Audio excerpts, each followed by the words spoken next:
ಅದಕ್ಕೂ ಕೂಡ ಇನ್ನು ಸ್ವಲ್ಪ ಜಾಗ ಇದ್ದರೆ ಜಾಗನೂ ಕೊಡಿ ಅಂಥೇಳಿ ಅದಕ್ಕೂ ಕೂಡ ಮಾಡಿ ಆ ಎರಡು ಪೆರಿಫೆರಲ್ ರೋಡ್ನ 1, 2 ಎರಡೂ ಕೂಡ ಬಿಸ್ನೆಸ್ ಕಾರಿಡಾರ್ ಅಂಥೇಳಿ ಅದನ್ನು ಕೂಡ ನಾವು ವ್ಯವಸ್ಥೆನ ನಾವು ಮಾಡಿದ್ದೀವಿ. ಇದಲ್ಲದೆ ಶಿವರಾಮ್ ಕಾರಂತ್ ಲೇಔಟು ಇದೇನೋ ಒಂದಷ್ಟು ಆಯಿತು, ಯಾವುದೋ ನಮ್ಮ ನಾಡಪ್ರಭು ಕೆಂಪೇಗೌಡರ ಲೇಔಟು ಅದು ಕೂಡ ಅದಕ್ಕೆ ಒಂದಷ್ಟು ಇನ್ನೂ ಕೆಲವು ಕೆಲಸಗಳಿದೆ. ಶಿವರಾಮ್ ಕಾರಂತ್ ಲೇಔಟು ಅವ್ರಿಗೆಲ್ಲ ಸೈಟ್ ಹಂಚಬೇಕು, ಪಾಪ ಬಡವರು ಜಮೀನು ಕಾಕೊಂಡವ್ರಿಗೆ ಇನ್ನೂ ನಾವು ಸೈಟ್ ಕೊಟ್ಟಿಲ್ಲ. ಕೋರ್ಟಲ್ಲಿ ಸ್ಟೇ ಬಂದುಬಿಟ್ಟಿದೆ, ಅಪ್ಲಿಕೇಶನ್ ತೊಗೋಬೇಡ ಅಂತ ಹೇಳ್ತಾರೆ. ಅದನ್ನು ಕೂಡ ನಮ್ಮ ಚೀಫ್ ಅಡ್ವೊಕೇಟ್ ಜನರಲ್ಗೆ ಹೇಳಿದ್ದೀನಿ, ಜಲ್ದಿ ಅದನ್ನು ವೆಕೇಟ್ ಮಾಡಿಸ್ಕೊಡಿ. ಇಲ್ಲಾಂದರೆ ಏನು ಲಿಟಿಗೇಷನ್ ಇದೆ ಅಂಥ ಪೆಂಡಿಂಗ್ ಇಟ್ಬಿಟ್ಟು ಪಾಪ ಬೇರೆ ಬಡವ್ರಿಗೆ ಆಸ್ತಿ ಕಾಕೊಂಡವ್ರಿಗೆ ಒಂದು ಸೈಟ್ ಕೊಡಲಿಲ್ಲ ಅಂತ ಹೆಂಗೆ? ಅದು ಕೂಡ 60-40 ಸ್ಕೀಮಲ್ಲಿ ಒಪ್ಕೊಂಡಿದ್ದಾರೆ.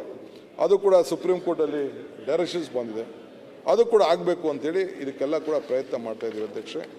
ಇದಲ್ಲದೆ ಮೆಟ್ರೋ ಒಂದು ಐತಿಹಾಸಿಕವಾದ್ದು, ನಾನು ಕೂಡ ಅದು ಪ್ರಾರಂಭದಲ್ಲಿ ನಾನು ಕೂಡ ಇಡೀ ದೇಶನ ಪ್ರವಾಸ ಮಾಡಿ ಅದನ್ನೆಲ್ಲ ನೋಡ್ಕೊಂಡು ನಾನು ಬಂದಿರೋನು. ಸೊ ಅದು ಕೂಡ ಈಗಾಗಲೇ ಸುಮಾರು ದೊಡ್ಡ ದೊಡ್ಡ ಕಾರ್ಯಕ್ರಮನ ತೆಗೆದುಕೊಂಡಿದ್ದೇವೆ. ಈಗಾಗಲೇ ಹೆಬ್ಬಾಳಿಂದ ಏರ್ಪೋರ್ಟ್ಗೆ 27ರಲ್ಲಿ ಮುಗಿಸ್ಬೇಕು. ಈಗ ಅದಲ್ಲದೆ ನಮ್ಮ ತಾವರೆಕೆರೆವರೆಗೂ ಕೂಡ ತೊಗೊಂಡು ಹೋಗಬೇಕು. ನಮ್ಮ ಮಾಗಡಿ ರೋಡಲ್ಲಿ, ಈ ಕಡೆ ಹೊಸೂರು ರೋಡಲ್ಲಿ ತೆಗೆದುಕೊಂಡು ಹೋಗಬೇಕು, ಹೊಸಕೋಟೆ ತಗೊಂಡು ಹೋಗಬೇಕು, ನೆಲಮಂಗಲ ತೊಗೊಂಡು ಹೋಗಬೇಕು. ಅದಕ್ಕೆಲ್ಲ DPR ಮಾಡೋಕ್ಕೆ ಹೇಳಿದ್ದೀನಿ. ಕೆಲಸವನ್ನು ಕೂಡ ಆದಷ್ಟು ಜಲ್ದಿ ಈಗ ಪಿಂಕ್ ಲೈನ್ ಏನಿದೆ ಕಾಲನಹಳ್ಳಿ ಅಗ್ರಹಾರ ಟು ತಾವರೆಕೆರೆ 7.5 ಕಿಲೋಮೀಟರ್ನ ಪ್ಲ್ಯಾನ್ ಆಗಿದೆ. ಪಬ್ಲಿಕ್ಕಿಗೆ ಮೇ 26ಕ್ಕೆ ಅದು ಕೂಡ underground line reach 6 Tavarekere Nagawara 13.5 kilometre planned ಅದು ಓಪನ್ ಆಗ್ತದೆ ಡಿಸೆಂಬರ್ 26ರಷ್ಟೊತ್ತಿಗೆ ಅನ್ನೋದು ಕೂಡ ನಾನು ಈಗಾಗಲೇ ಸಿದ್ಧತೆಯನ್ನು ಕೂಡ ನಾವು ಮಾಡ್ಕೊಂಡಿದ್ದೇವೆ ಅಧ್ಯಕ್ಷೆ. ಸೊ ಹಿಂಗೆ BMRCಯಲ್ಲೂ ಕೂಡ ಏನೇನು ಆಗಬೇಕು ಆ ಕೆಲಸ ಕೂಡ ಎಲ್ಲ ನಾವು ಮಾಡ್ಕೊಂಡಿದ್ದೇವೆ. ಸೊ ಹಂಗೆ ಈಗ ನಮ್ಮ ಅಶೋಕ್ ಅವರು ಏನೇನು ಕೆಲವು ವಿಚಾರಗಳನ್ನು ಹೇಳಿದ್ರು ಅದು ಕೂಡ ತಮ್ಮ ಗಮನಕ್ಕೆ ತಂದಿದ್ದೇವೆ. ಈಗ ಅಶ್ವತ್ಥನಾರಾಯಣ ಇಲ್ಲ, ಪಾಪ ಅವರು ಕೂಡ ಭಾಳ ವಿಚಾರನ ಟೀಕೆ ಟಿಪ್ಪಣಿ ಎಲ್ಲ ಮಾಡಿದ್ದಾರೆ, ಇರಲಿ, ಭಾಳ ಸಂತೋಷ.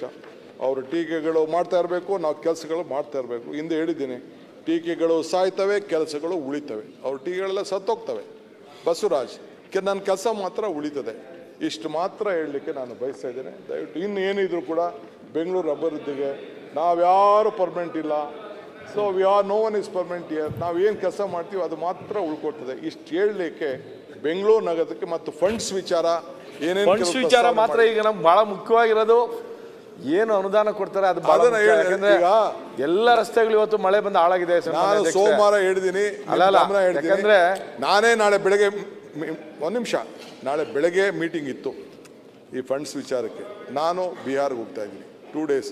ಮುಂದಕ್ಕೆ ಹಾಕ್ತೀವಿ. ನಿಮ್ಗಿನ್ನ ನಮ್ಮ MLAಗಳೆಲ್ಲ ದೊಡ್ಡ ಗಲಾಟೆ ಮಾಡ್ತಾಯಿದ್ದಾರೆ, ನೀವು ಮಾಡ್ತಾಯಿದ್ದೀರಿ. ನಾಳೆ ಬೆಳಗ್ಗೆ ಆಲ್ MLAs ಕರೆದಿದ್ದಾರೆ CM. ಒಂದಿನ ಮುಂದಕ್ಕೆ ಹೋಗಿದೆ ಅಷ್ಟೇ, ಹೋಗಿ ಬಿಹಾರ್ಗೆ ಹೋಗಿ ಬಂದುಬಿಡ್ತೀನಿ. ಈ ವಿಲ್ ಅನೌನ್ಸ್. ಈಗ ಚೀಫ್ ಮಿನಿಸ್ಟರ್ ಬರ್ತಾರೆ, ಆ ವಿಚಾರನ ತಾವು ಏನು ಬೇಕಾರೋ ತಾವು ಮಾತಾಡಬೇಕು ಅಂತೇಳಿ ತಮ್ಮಲ್ಲಿ ನಾನು ಕೇಳ್ಕೊಳ್ತೀನಿ. ಇನ್ನು ಬೇರೆ ಏನಿದ್ರು ಕೂಡ ಬೆಂಗಳೂರು ನಗರಕ್ಕೆ ಸಂಬಂಧಪಟ್ಟಂತೆ ನಾನು ಮಾತಾಡ್ತೀನಿ.